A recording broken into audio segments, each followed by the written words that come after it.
Hey, what's up internet? This is Chris from Knights of the Round Table, and today I'm just going to show you a couple of things from the alpha of Landmark.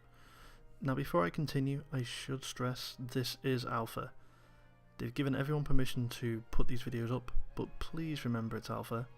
So the video is going to show a couple of things. The idea of the video was, for one, to show those of you who are in alpha and are getting a little bit lost. This is just so that things are a little clearer, and then also for those of you not in alpha to show you where things are now. So let's begin. So this is probably the first thing you're going to see when you get into game. The idea of this is that this area is a central hub. All your first outing in Landmark are going to be done right here. The very first thing you're going to want to do is to head straight for that furnace. This will give you a much better idea of what items you might need, what you're going to need to go and mine, and also, quite importantly, where to mine those items, because they will show you what tiers they are. The first two items you're going to want to look at are the pick and the axe.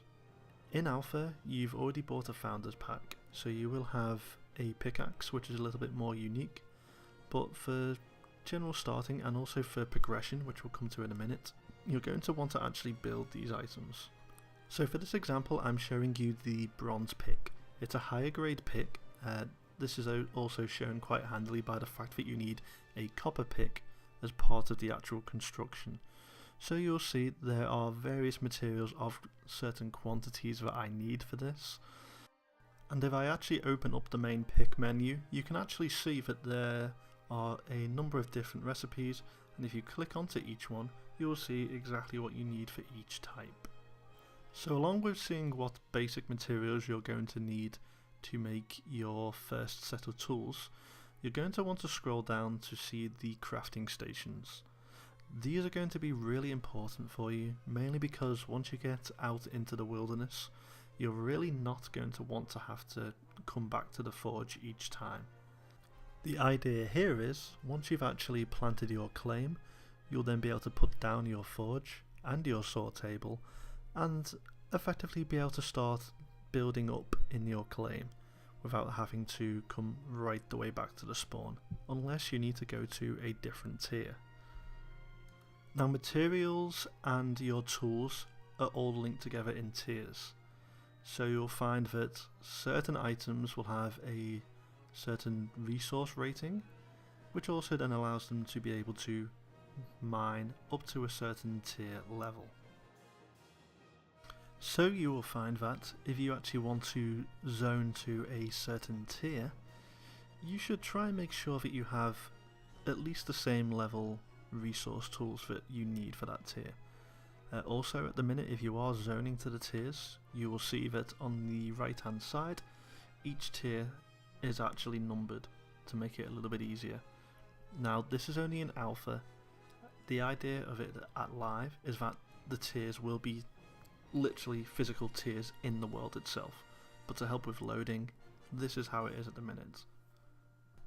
The best tip I can give if you're unsure about what tiers are what and where you need to go, just open up your inventory and hit the little collections tab, which is just on the top, and what you can actually do is you can mouse over the various materials and it will actually show you what tier it is. So certain items are tier 3, tier 2, tier 1, and the idea of it is that you can go to the corresponding world and odds are you'll be able to find that particular item there.